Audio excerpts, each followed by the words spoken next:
I need to share something with you that fundamentally changed how I think about success and effectiveness.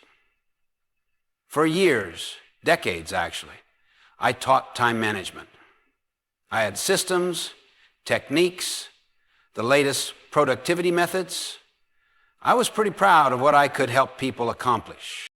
But then I started noticing something that troubled me deeply.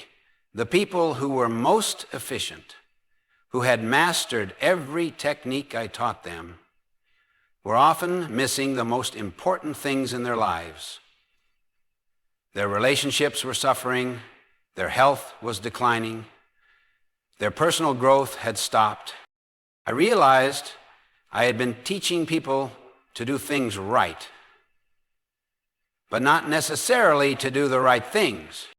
Have you ever noticed that the things that matter most in your life are rarely the things that seem most urgent?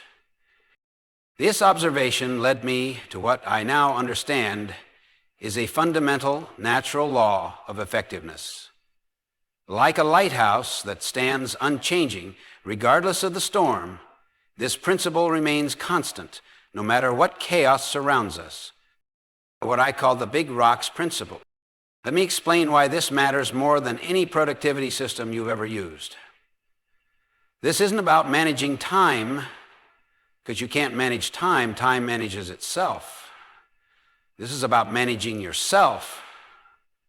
It's what I call the inside-out approach to true effectiveness.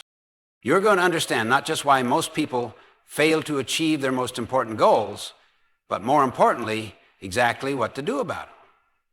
This is the very essence of habit 3. Put first things first. Consider this for a moment. I remember a demonstration I once did with a group of executives that changed the way they thought about priorities forever. I had a large glass container, about the size of a gallon jar, sitting on the table in front of me.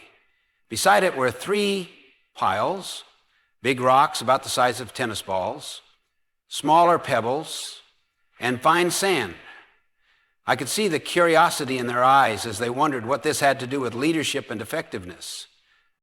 I started by pouring in the sand. It made a soft, whispering sound as it settled into the bottom of the container. Then came the pebbles.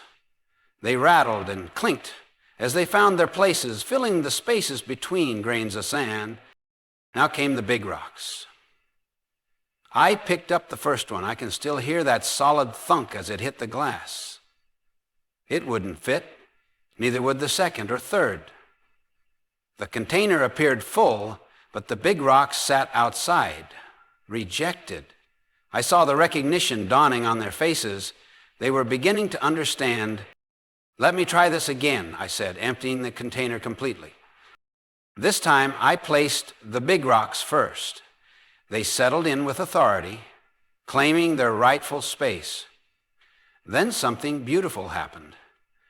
The pebbles found their way around the rocks, nestling into the gaps and crevices. And the sand, it whispered into every remaining space, filling the container completely. Same container, same materials, different result. The difference? What went in first? The big rocks represent your most important goals, roles, and relationships, the things that truly matter in your life. The pebbles are less important but still necessary tasks, the things you need to do but that don't define your success. The sand represents busy work, interruptions, and what I call urgency addiction. All those activities that fill your time but add little real value. If you put the small stuff in first, there's no room for the big rocks. But when you put big rocks first, everything else finds its proper place. Remember this principle. To understand why most people fail to achieve their most important goals, let me introduce you to what I call the time management matrix. Picture 4 quadrants. Quadrant 1 contains activities that are both urgent and important, crises, emergencies, pressing problems that demand immediate attention. Quadrant 2 holds activities that are not urgent but important, prevention, planning, relationship building, personal development, the things that create real value in your life. Quadrant 3 is filled with activities that are urgent but not important. Interruptions, some calls, some emails, some meetings that feel pressing but don't advance your most important goals. And Quadrant 4 contains activities that are neither urgent nor important. Trivia, busy work, time wasters. Here's what I've discovered after working with thousands of people. Most people live their lives in Quadrants 1 and 3. I've noticed something fascinating about human nature. We're addicted to urgency. Urgent things give us an adrenaline rush, a sense of importance, a feeling that we're needed and valuable. Our culture has made busyness a status symbol. We wear our exhaustion like a badge of honor. But here's the paradox that changes everything. The urgent is seldom important, and the important is seldom urgent. Between what happens to us and our response, there's a space. In that space lies our freedom to choose our response. But most people let other people's priorities fill that space. We become a product of other people's urgent priorities instead of being proactive about our own important ones. I remember working with a successful executive who told me, "Stephen, I'm busier than I've ever been, but I feel like I'm not accomplishing anything that really matters." Sound familiar? Why do people fail to focus on their big rocks? It comes down to what I call the knowledge, skill, desire framework. Many people simply don't know what their big rocks are. They've never taken time to identify what truly matters most.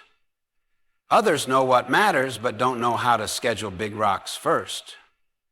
And some know both but lack the desire to break their urgency addiction. The common patterns I see are waiting for the right time to focus on big rocks, believing that urgent equals important, using daily planning instead of weekly planning, and trying to fit big rocks around everything else instead of scheduling them first.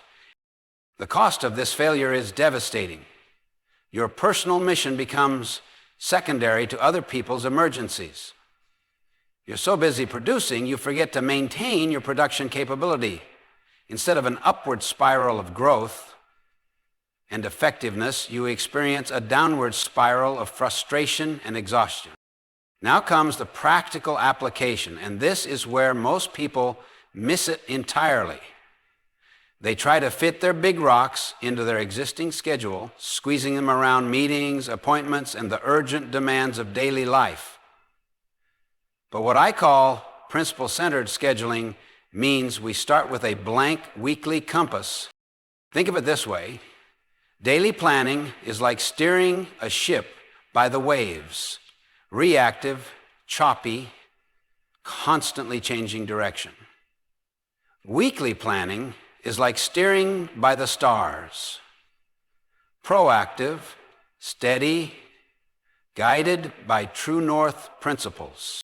Step 1 is identifying your big rocks, and this requires connecting to your personal mission and key roles. Your big rocks flow from your deepest values and most important relationships. Here's a crucial insight. 90% of your big rocks will be Quadrant 2 activities. Important but not urgent things like nurturing relationships, maintaining your health, developing skills, strategic planning, and prevention. A big rock is something that if you did it regularly would make a significant positive difference in your life. Ask yourself this question. What are the 2 or 3 most important things you could do this week that would have the greatest positive impact on your effectiveness and fulfillment? Step 2 is scheduling your big rocks first. I recommend doing this every Sunday during what I call your weekly planning time. Start with a blank weekly calendar, not last week's calendar with everything already filled in. Schedule your big rocks first, not around everything else. Give each big rock a specific time block and treat it as sacred time. This is the fundamental paradigm shift, not prioritizing your schedule, but scheduling your priorities. Once scheduled, protect these appointments with yourself as you would protect any important meeting with your most valued client. Step 3 involves integrating your multiple life roles. Remember, you're not just a professional. You're also a spouse, parent, community member, an individual with personal needs for growth and renewal. Each role may have big rocks that need weekly attention. The beauty of weekly planning is seeing how your roles integrate and support each other rather than compete with each other.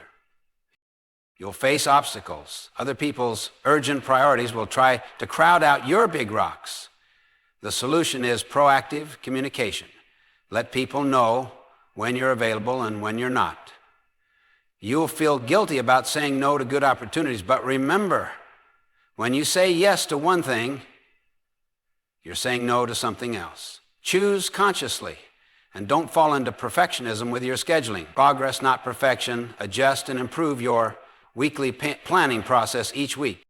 Your body and mind work in natural rhythms, and weekly planning honors these rhythms.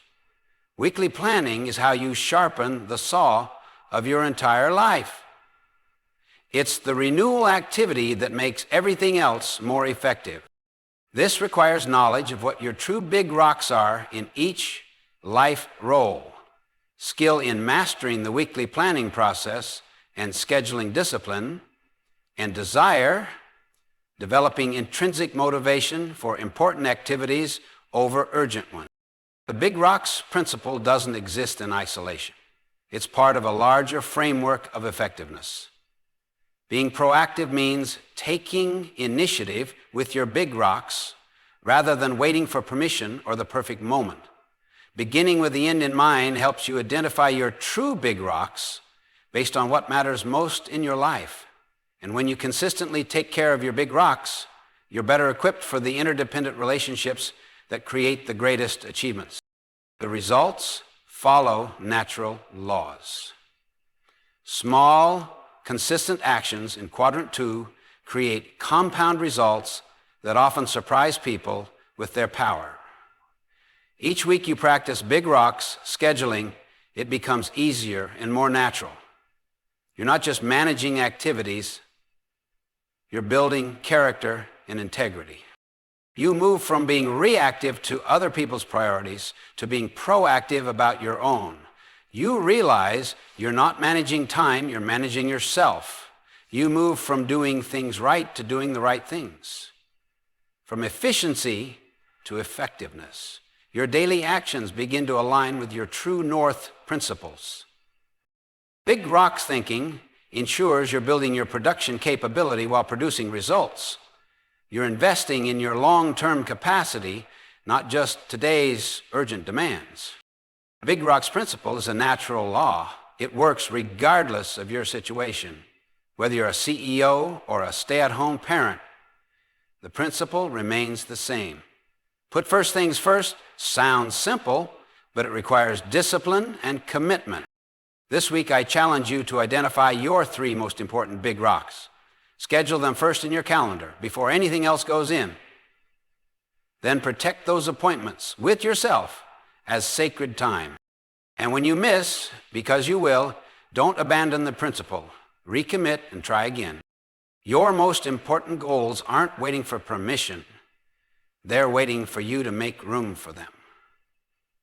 Remember, you can't have a full life until you put the big rocks in first.